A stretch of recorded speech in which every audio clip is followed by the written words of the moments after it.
அன்பு சொந்தங்களே, எங்களுடைய கையில இந்த மண்ணனுடைய பெருமையாக இருக்கக்கூடிய புளியங்குடி எலுமிச்சம்பழம் இருக்கு. ரொம்ப நாளா நீங்க கேட்பது இந்த எலுமிச்சம்பழத்துக்கு புவிசார் குறியீடு வேண்டும் என்று கேட்டிருக்கிறேன். இங்கே நம்முடைய எண்மண் எண் மக்கள் யாத்திரை நடந்த பொழுது 2023 செப்டம்பர்ல உங்களுக்கு உறுதிமொழி கொடுத்தோம். இதற்கு மத்திய அரசு புவிசார் குறியீடு கொடுப்போம். புளியங்குடி எலுமிச்சை என்பது உலகத்துல இந்த பகுதி எலுமிச்சைக்கு மட்டும்தான் கிடைக்கும்.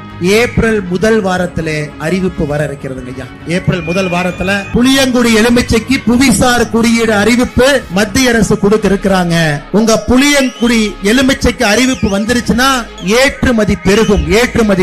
இங்க இருக்கக்கூடிய விவசாய பெருமக்களுக்கு ஒரு பெரும் வரப்பிரசாதமாக இருக்கும் என்கின்ற ஒரு நம்பிக்கையூட்டக்கூடிய வார்த்தைகளுக்கும் இங்க இருக்கக்கூடிய பெருமக்களுக்கு அன்போடு இந்த நேரத்தில் தெரிவித்துக் கொள்கின்றோம். மண் சார்ந்த சிறப்பம்சங்கள் குணாதிசயங்கள் கொண்டுள்ள பொருட்களுக்கு வழங்கப்படும் ஒரு அங்கீகாரம் தான் இந்த புவிசார் குறியீடு. அண்மையில பன்ருட்டி பலாப்பழம், பன்ருட்டி முந்திரி, புளியங்குடி எலுமிச்சை பழம், விருதுநகர் சம்பாவத்தல், செட்டிக்குளம் சின்ன வெங்காயம் மற்றும் ராம்நாடு சித்திரைக்கார அரிசி ஆகிய பொருட்களுக்கு புவிசார் குறியீடு என்பது வழங்கப்பட்டிருக்கிறது. இந்திய அளவில் முதல் மாநிலமாக உத்தரப்பிரதேசம் 79 பொருட்கள் புவிசார் குறியீடு நிலையில இரண்டாவது அதிகப்படியான மாநிலமாக தமிழ்நாடு 69 பொருட்களுடன் இரண்டாவது இடத்தை எட்டியிருக்கிறது.